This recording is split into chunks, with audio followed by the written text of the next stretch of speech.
à tous et bienvenue sur la chaîne YouTube de Figurines Collector. Il me semble vous avoir déjà présenté des figurines de Dark Horse, mais par contre je crois qu'on n'est jamais parti du côté de la saga culte Tomb Raider.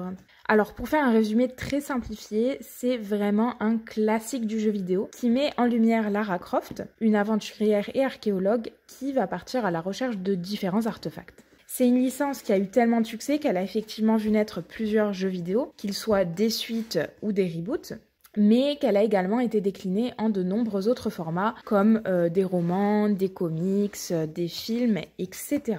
Alors ici, Dark Horse nous propose une statuette en PVC qui sort pas de n'importe où, puisqu'il s'agit de la Lara Croft originelle, c'est-à-dire celle qui apparaît dans le premier jeu vidéo Tomb Raider sorti en 1996. Et même si vous n'y avez pas joué, je pense que vous avez au moins vu passer des visuels avec cette Lara qui est complètement pixelisée et sa poitrine en forme de triangle. Donc c'est un peu devenu un running gag depuis, mais voilà, c'était vraiment les graphismes de l'époque. Ici, donc si je me fie à ce qui apparaît sur la boîte, elle a l'air d'avoir été représentée telle qu'elle apparaît sur la pochette du jeu, donc pas pixelisée. Mais je vous propose qu'on découvre ça ensemble en la déballant tout de suite. À l'intérieur de la boîte, on va retrouver cette petite boîte en carton. Donc je suis venue découper, vous voyez, à l'endroit où il y avait du scotch. Je vais l'ouvrir, j'espère que c'est dans le bon sens parce que malheureusement, il n'y a pas d'indication sur le bon sens de la boîte. Ça a l'air d'être bon. Ok, c'est bon.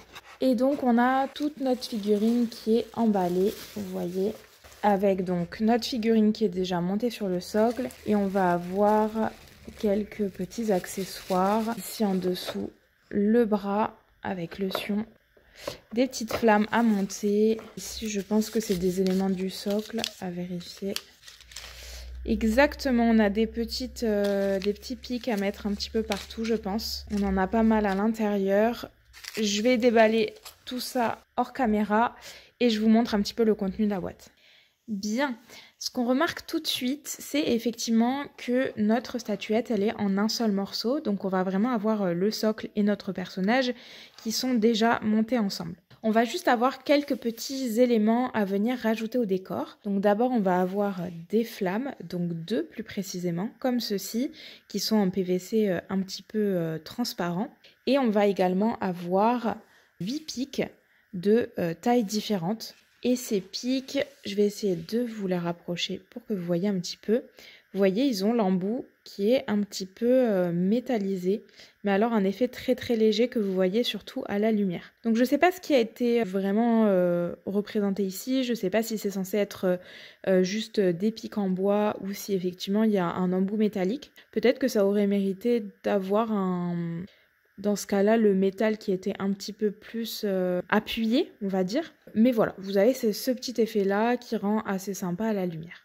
À savoir que sur notre socle, on n'a que 7 emplacements pour les éléments de décor. Donc ça veut dire qu'on va devoir choisir entre les pics de différentes tailles, les flammes, etc., etc. Mais ce qui est sûr, c'est qu'on ne pourra pas tout mettre. Donc ça, ce sera en fonction de vos préférences, de votre imagination, etc. On a également un bras interchangeable, vous voyez, qui peut venir se placer à la place de celui qui est déjà mis en place sur notre figurine. Donc ce bras, il tient une partie du sion qui est l'artefact qu'elle part chercher dans cet opus-là. Donc dans le jeu, il est divisé en 3 parties qu'elle doit rassembler. Il y en a un qui est au Pérou, un qui est en Grèce et le dernier en Égypte. Et c'est visiblement là qu'on se trouve à en juger par le décor avec voilà, ce mur aux hiéroglyphes, mais on va le voir d'un petit peu plus près juste après. Avant, on va regarder un petit peu ce qu'il en est des dimensions. Donc je viens mesurer sur le côté. Donc si je compte la main, on arrive à 15 cm et demi. Je pense voire même 16 cm et demi si vous choisissez l'autre main. Pour la largeur, je prends au plus large, donc au niveau du casque, on est à 17 cm. Et enfin, je vais mesurer la profondeur, 17 cm et demi, donc quasiment la même chose que notre largeur. Je vous propose donc de monter les petits éléments au décor. Ici, je pense que je vais partir sur les petits pics et puis le bras alternatif. Je vous laisse regarder et on se retrouve juste après.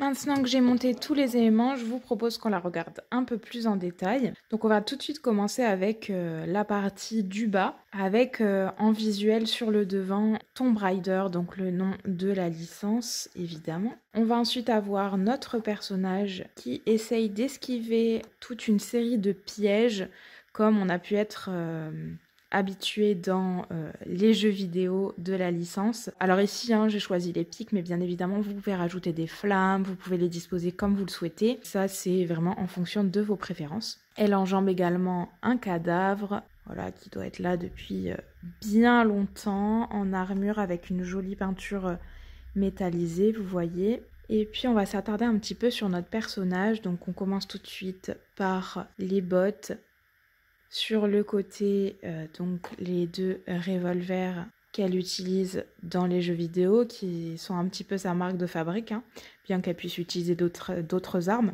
On va avoir son sac à dos, sa tresse donc qui flotte au vent.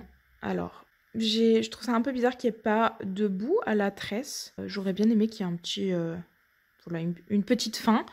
Mais bon, c'est vraiment du détail, ça reste très chouette. Le visage et le reste du corps, alors j'essaie de vous le montrer mais c'est pas évident. On voit bien que même si c'est la partie du dessous, donc pas forcément visible, il y a vraiment les abdos qui sont dessinés, c'est très bien ombré. La peinture est vraiment chouette et on reconnaît vraiment son visage qu'elle a sur la pochette du jeu. Vraiment, je le trouve très très bien fait. Je vous montre également le bras. Alors pas trop de démarcation au niveau du bras que l'on met, vous voyez, comme c'est au niveau du t-shirt, c'est vraiment pas choquant. Et ici, on va avoir donc la partie que je vous ai montrée tout à l'heure, qui était détachée du corps, avec le sion. Franchement, une figurine super convaincante. C'est pas toujours le cas en PVC. Là, ça l'est. J'aime beaucoup. Elle est pleine de dynamisme. J'aime bien le fait qu'on puisse vraiment changer les parties du décor, faire un peu ce qui nous plaît. C'est vraiment bien fait. Après, je suis une grande fan de Tomb Raider, donc j'allais dire est-ce que je suis vraiment objective, mais du coup je pense que ça me rend encore plus objective peut-être. Mais voilà, je la trouve très convaincante, hyper dynamique, surtout pour une figurine en PVC. Donc merci Dark Horse pour cette figurine.